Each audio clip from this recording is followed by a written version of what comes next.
I don't know about you, but yesterday's game took a few years off my life, and if you agree with me, I want you to go ahead and like the video. Now, I get it. A win is a win. We say just win, baby, and I'm excited about the game. But, man, it was an absolute roller coaster ride, and if you agree, like the vid, and if you want to see how much it impacted me, I posted a pretty wild picture on my Instagram. Please go check it out. All right, y'all, let's get into today's Raiders Report. No matter the location, from O-A-K-L-A to LV, I'm a Raider. Raider Nation, what's going on? You are watching the Raiders Report, and today's show presented by my good friends Manscape. Any Raider fans out there, if you need an awesome holiday gift, or if you're junk down there just ain't looking good, go to manscape.com/Raiders, 20% off, and you can get free shipping. I'll put that link in the comments and in the description. Today's show is Overreaction Monday. We're going to get into the 5 biggest storylines after the Raiders versus Jets game. But before I do, I'm looking over here, and we got some news to talk about. Trent Brown, he is back, finally activated off the COVID-19 list with this move. The Raiders have released defensive tackle Daniel Ross. Now, I actually thought Ross played as well this past game against the Jets. The plan is, as of right now, for the Raiders to actually bring back Ross, try to put him on the practice squad. But this is coming at a good time. Obviously, the Indianapolis Colts, one of the best defenses, and a must-win playoff caliber type of game for the Raiders. Getting your right tackle, Trent Brown, back is a good sign. Maybe something that's not such a good sign. When Jon Gruden spoke today, he talked about these 3 players: Josh Jacobs, Johnathan Abram, Damon, Arnette. Obviously, Jacobs missed this past week, as so did Johnathan Abram with their ankle and knee injuries. He didn't sound very confident that any of the 3 players that you see on screen right now would be able to play. That does worry me a lot. Hopefully, we'll be able to give you an update as the week goes on. Just another reason to hit that big red button that says subscribe. So let's get into today's show, Overreaction Monday. We're going to get hot takey. We take the biggest storylines and create our own stories around them. That's what we do here at the Raiders Report. So the first one, should you blame Gruden for the Jets game? I'm going to give this one 3 chalky heads. I think that it's pretty likely that you should. If you're a head coach, your job is to have your team ready to play. And, well, you thought they would have learned from the Falcons game. They just simply did not come ready to play against the 0-11 New York Jets. Not only that, you put up 17 unanswered points. That's great. You got off to a 24-13 lead, and then you got into the fourth quarter, and you almost pissed it away. You almost let the New York Jets walk their way right back in, and you realistically needed a blown coverage to end up winning this game. Sure, you still won. That is great and all. However, this is not a game where I'm going to go back and look at it and say, yes, there's nothing bad to talk about. There's a lot more bad than good, let's be real. So don't hold back. Who are you blaming for the Jets game? Are you going to point the finger at Jon Gruden? When we were live yesterday, a lot of y'all were doing that. Paul Guenther, definitely someone to consider. Go down in the comments section and let me know who you're blaming for the Jets game. My 3 biggest people, obviously you got to point the finger at Jon Gruden. He's the head coach. Didn't have his players ready to go. Shame on you. But I'm also going to point my finger at the players. I saw a lot of people on Twitter, a lot of people on Instagram saying, Mitch, it's the Jets. It's hard to get excited for that game. Your job is to make millions of dollars playing football. If you can't get excited about making millions of dollars playing football, then you shouldn't be playing football. I don't care who you're going up against. It's your job. Be ready to go. And then I'm also going to sit there and point the finger at Paul Guenther. Another pitiful defensive performance. You want to talk about numbers? The Jets this year have given up only 6 more points than the Raiders defense. Think about that. Today's show presented by Manscape. This is one hell of a deal we got going on. Get the perfect package, 20% off and free shipping. If y'all need something to, stock a stuffing with, or you need something to put underneath the Christmas tree, go ahead and get the Lawnmower 3.0. Or maybe the perfect package. Bottom line is this. If your Ken Stabler is stuck in a bush, if you want it to spit a little bit more venom, go get Manscaped at manscaped.com/Raiders. If you don't get that reference, well, maybe you're under 21 years old. I'm not sure. Seriously, though, 20% off, free shipping. If you wear deodorant underneath your arms, you should also wear it on your balls. Who wore cologne today? I did. I didn't want to show up to work stinking. Ball toner, it's basically cologne for your downstairs. Not only do you get all those awesome products with the perfect package, you also get the most comfortable boxers you will ever wear. And the traveling case, just going to be honest, if I'm going to a wedding, if I'm going to a birthday party, if I have any events that I got to go to, my girlfriend always looks at me and says, "Are you wearing your Manscape boxers?" Yes, I am. And then once you know it, not the only one getting lucky. All right, here we go. Continuing the show. Raiders defensive line. Is it trash? They had a trash performance against the Jets, and there's been some good, there's been some bad. But you know what? I'm getting at this point where I'm just kind of getting sick and tired of it. I'm going to give it 3 chalky heads, and I do think that it's pretty likely. The Las Vegas Raiders are top 5 in the NFL, actually, at quarterback hurries. However, you're one of the worst teams at getting sacks. It's kind of like being one of the best offenses in the league and getting a lot of yards but not scoring. Guess what? Nobody cares. But you got bullied against the New York Jets. You're giving up 6.1 yards per carry to their running back and quarterback. Also, Clelin Ferrell's the only guy that showed up. Ty Johnson dropped 104 yards and a touchdown on you. Who the hell is Ty Johnson exactly? And he wasn't the only one. Josh Adams, I'm sorry. Josh Adams and Ty Johnson, hopefully they're not watching this. They're not good running backs.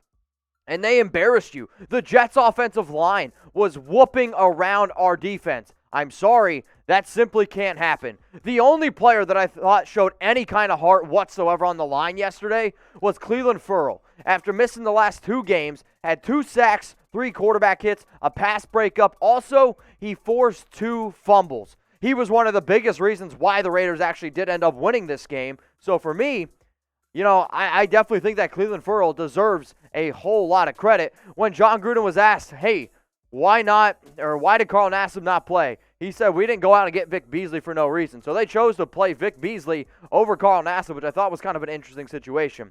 So what do you think here? You've watched the season so far. We're 12 games in. Raiders are 7-5. Who's the best defensive lineman so far this season?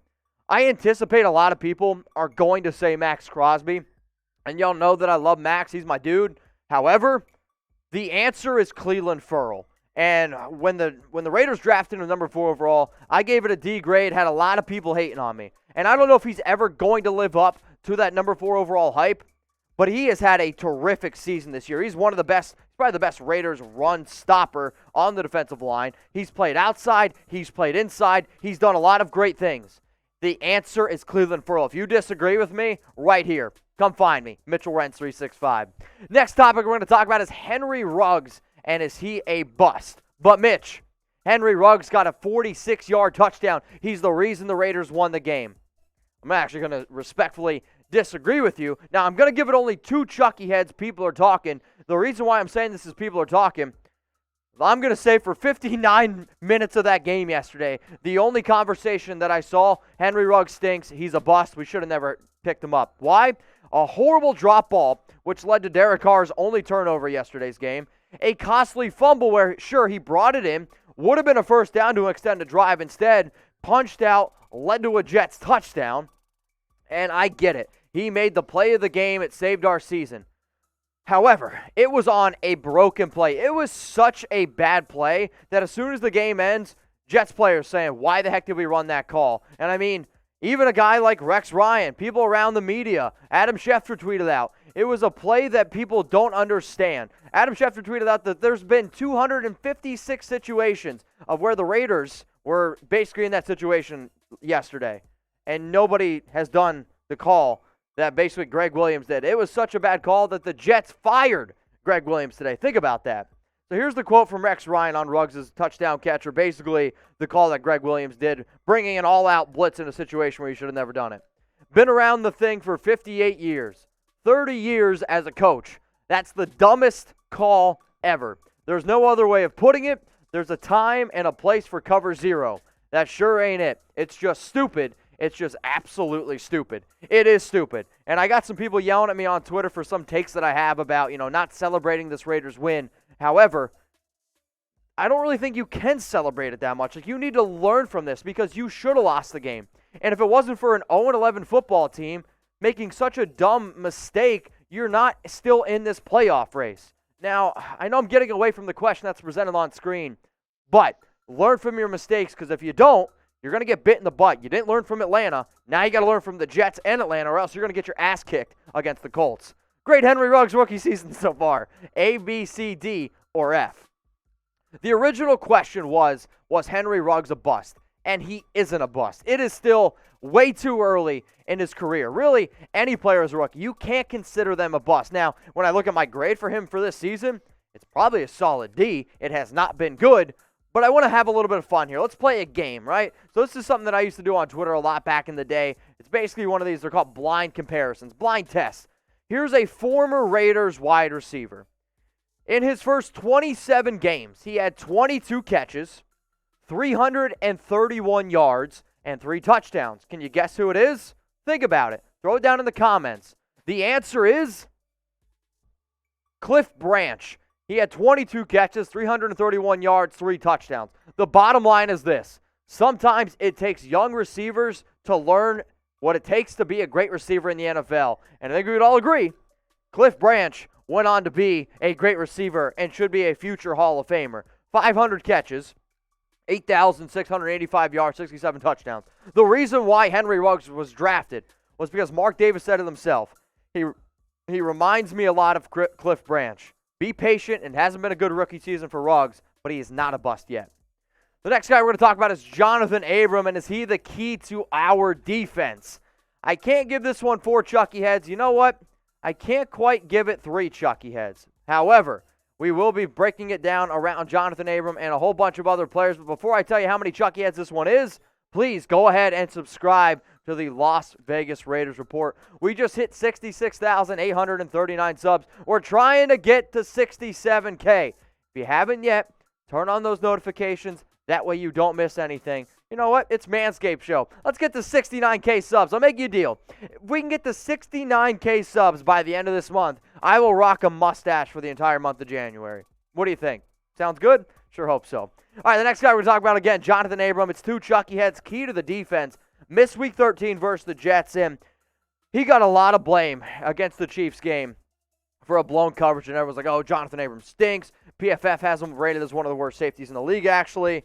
I'll tell you what, shut up right now, because as bad as the defense looked without Abram, he was missed in the running game, he was missed in coverage, he was missed all over the football field. And maybe the part where he might have been missed the most was the energy, the excitement, his leadership on the field. Sure, he's been up and down this year. However, Johnathan Abram is one of the key pieces to this defense, and he brings the fire every week. The reason why it's not 4 Chucky heads, the only guy that I think is more important to that defense, it is Nick Kwiatkowski. Now, every single week I tell y'all, hey, hit me up on IG, hit me up on Twitter. I'm at Mitchell Renz 365. When I made this show, I made it to be able to get, a voice out to Raider Nation. I made it to be able to interact with people, and I wanted to be able to meet people, right? Because you all see me, but I want to know the people that end up watching my show. Family is everything, and that's what Raider Nation is all about. So I got this awesome DM from Amanda on Instagram. Shout out to Amanda. She sent me a picture of her husband. His name is Adrian, and their son is Ulysses. And right when he was born, they put him in some Raiders gear. They put him in a Raiders outfit and said, hey, womb to the tomb, which is what it's all about. And she told me that he watches the show, watches all of our shows with their son Ulysses in his arms. That is freaking awesome, man. Like, that's why I tell y'all to hit me up, because Raider Nation is family, and I want to continue to grow this thing. Adrian, my dude, I appreciate that you watch all of our shows. Amanda, I'll tell you what, Adrian, don't let her go, because she's the GOAT. So, hey, you saw Ulysses. He is starting from the womb, and he's going to be all the way to the tomb. That's what it's all about. Go down in the comments section. Let me know how many years you've been a Raiders fan. Seriously, go down, whether it's been 16 years, 20 years. I've been a Raider fan since 2019, since Monday Night Football. Just being straight with y'all, because that's what I try to do here. The last thing we're going to talk about, we'll try to go through it a little quicker. Darren Waller. Is he the best tight end in the National Football League after 200 yards, after 2 touchdowns, 13 catches? Before I probably would have gave this 0 Chucky heads. I'm going to give it 1, and it's like a very, very small shred of truth. He's great. One of the best tight ends in football, but he's in my top 3. And I get that he had a career game against the Jets, and even when the Jets tried to stop him, they couldn't. He's a solid run blocker, solid pass blocker. The biggest issue standing in front of Darren Waller is there's 2 other tight ends who are just still in a league of their own. Now, if you guys play fantasy football, he's been phenomenal. I told y'all to start him this past week. Continue to start him. He's got 77 catches. The only guy that's better, no surprise, Travis Kelce in the Chiefs offense. Let's look at receiving yards leaders now. He's, again, second behind only Travis Kelce. I will admit that I would be interested to see what Darren Waller's numbers would be like with a quarterback and offense a lot like Patrick Mahomes. However, that's not his situation. But when you look at just overall talent, I might actually say that Darren Waller, from a receiving standpoint, might actually be more talented or physically gifted than Travis Kelce. So who's the best tight end in the National Football League? For me, it's a clear-cut 3 people. And if you disagree, you can comment their names below. If you think Kelce's the best tight end in football, type TK. If you think it's George Kittle, give me a GK. If you're going to go with our guy, Darren Waller, type DW. Or again, if you think it's somebody else, comment their name below. My top 5 tight ends, number 1 is Travis Kelce. Number 2 is George Kittle. And honestly, if George Kittle was 100% healthy, he'd probably be number 1 because of his ability to block. He's just better than everyone else on this list. Darren Waller, Mark Andrews, TJ Hawkinson. If you disagree with my list, let me know. If you made it this far in the video, I appreciate you. And if you haven't yet, drop this video a like.